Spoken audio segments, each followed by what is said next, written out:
কখনো নদীর তলদেশ দিয়ে গাড়িতে চলার অভিজ্ঞতা নিয়েছেন?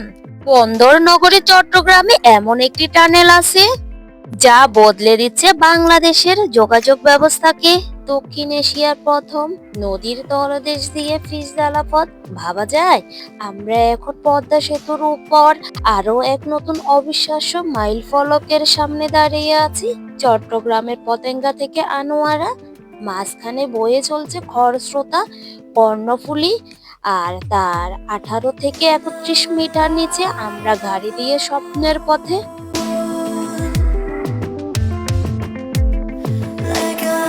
আজকের ভিডিওতে আমরা ঘুরে দেখাবো এই বিস্ময়কর কর্ণফুলী টানেল। চলুন আজকের ভিডিও শুরু করা যাক।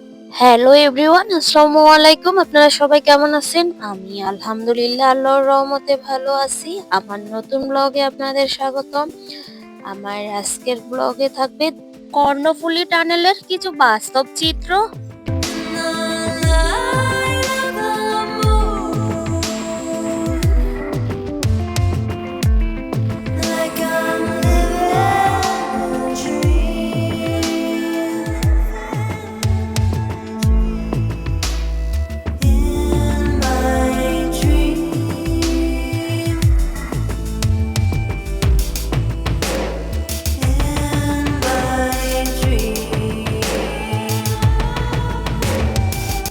এই টানেলটি শুধু একটি রাস্তা নয়, এটি বাংলাদেশের গর্ব। 3.32 কিলোমিটার দীর্ঘ এই টানেলটি চট্টগ্রাম শহরকে আনোয়ারার সাথে যুক্ত করেছে।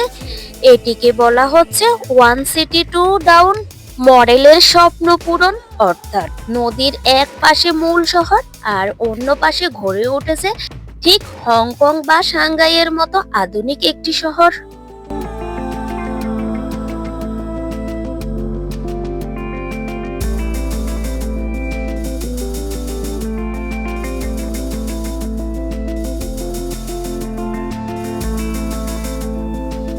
বন্ধুরা, একবার ভাবুন তো, মাথার উপর কয়েকশো টন পানি আর পলি মাটি, তার মাঝে আমরা নিরাপদে ড্রাইভ করছি।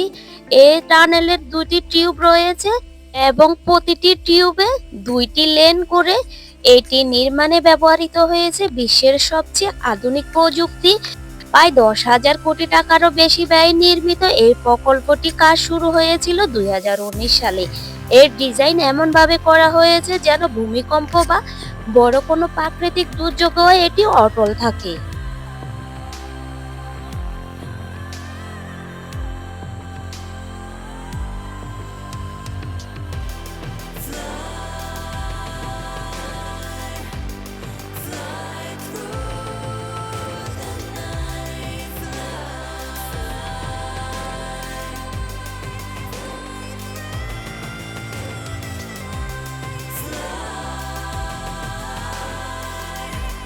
টানেলের ভিতর ঢুকলেই মনে হবে আপনি অন্য কোনো উন্নত দেশে আছেন।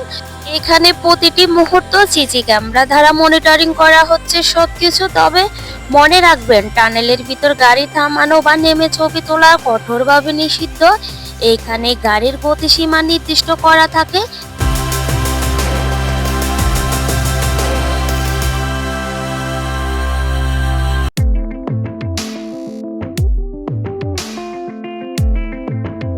এই টানেলটি শুধু যাতায়াতকে সহজ করেনি, খুলে দিয়েছে অর্থনীতির নতুন দুয়ার। আনোয়ারার প্রান্তে গড়ে উঠেছে বিশাল শিল্প কারখানা। এছাড়াও পর্যটকদের জন্য এটি এক দারুণ আকর্ষণ। কক্সবাজারের দূরত্ব এই টানেলের কারণে খুবই কমে এসেছে। এখন পর্যটকরা যানজট এড়িয়ে খুব দ্রুতই পর্যটন শহরগুলোতে পৌঁছাতে পারে।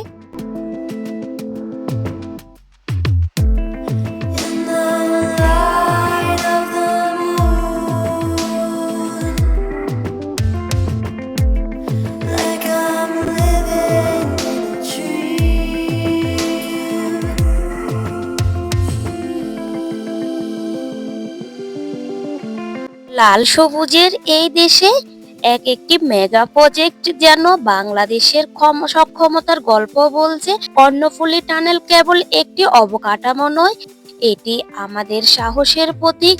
আপনারা কি একবারও এই টানেল দিয়ে যাতায়াতের অভিজ্ঞতা হয়েছে? কমেন্টের মাধ্যমে জানাবেন। ভিডিওটি ভালো লাগলে শেয়ার করবেন এবং সাবস্ক্রাইব করে সবাই সাথে থাকুন পরবর্তী ভিডিও দেখার জন্য। ধন্যবাদ সবাইকে। আজ এ পর্যন্ত, সবাই ভালো থাকবেন, সুস্থ থাকবেন। আল্লাহ হাফেজ।